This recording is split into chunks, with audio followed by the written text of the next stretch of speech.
First ever factory outlet మన Mukunda jewellers ఫిబ్రవరి 14న సుచిత్రాలో గొప్ప ప్రారంభం. VA 2 to 12%, zero making charges పై ఫ్లాట్ 20% ఆఫ్. ఆఫర్స్ అన్ని బ్రాంచెస్ కి వర్తిస్తుంది. తిరుమల కల్తీ నెయ్యి నిందితుల నుంచి రెండో రోజు విచారణలో సిట్ అధికారులు కీలక సమాచారం రాబట్టారు.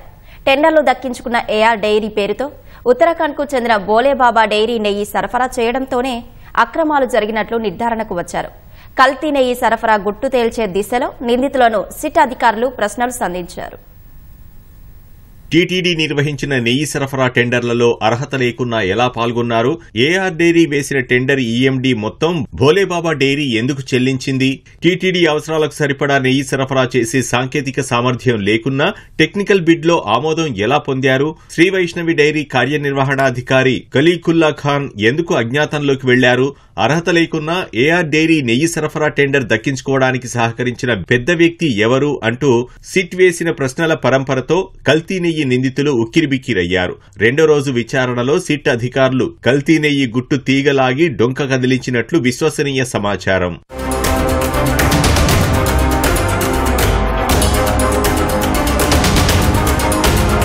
నెయ్యి సరఫరా చేసే సామర్థ్యం లేకున్నా తమిళనాడుకు చెందిన ఏఆర్ డైరీ టెండర్ దక్కించుకోవడానికి సహకరించిన టీటీడీ పెద్దల వివరాలపై సీబీఐ ప్రశ్నించినట్లు తెలిసింది.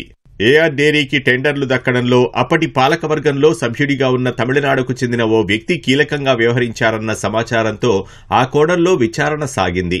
గత ప్రభుత్వంలో టీటీడీలో కీలకంగా వ్యవహరించిన అధికారితో ఉన్న సంబంధాలను ఉపయోగించి ఏఆర్ డైరీకి టెండర్లు దక్కేలా చేశారన్న అంశంపై ప్రశ్నలు వేసి సమాధానాలు రాబట్టినట్లు తెలిసింది.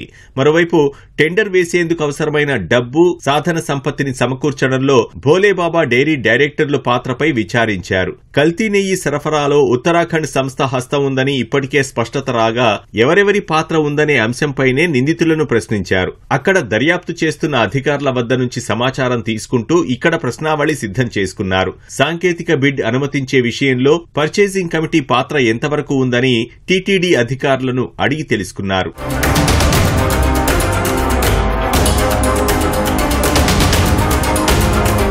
కల్తీ నెయ్యి వ్యవహారంలో నలుగురు నిందితులు రాజు రాజశేఖరన్, పొమిలి జైన్, విపిన్ జైన్, అపూర్వ చావడాలను వరుసగా రెండో రోజు CBI Visakha division SP Murali Ramba నేతృత్వంలోని సిట్ బృందం విచారించింది. తొలి రోజు నలుగురు నిందితులను వేర్వేరుగా ప్రశ్నించిన సిట్ అధికారులు రెండో రోజు ఏఆర్ డైరీ ఎండీ రాజు రాజశేఖరన్, భోలేబాబా డైరీ డైరెక్టర్లు పొమిల్ జైన్, విపిన్ జైన్లను కలిపి విచారించారు. మరో 3 రోజుల విచారణకు అవకాశం ఉండడంతో కల్తీ నెయ్యి సరఫరా వెనుక పెద్దల హస్తం, కల్తీ నెయ్యి సరఫరాతో లబ్ధి పొందిన ప్రముఖుల వివరాలు వెల్లడి కానున్నాయి.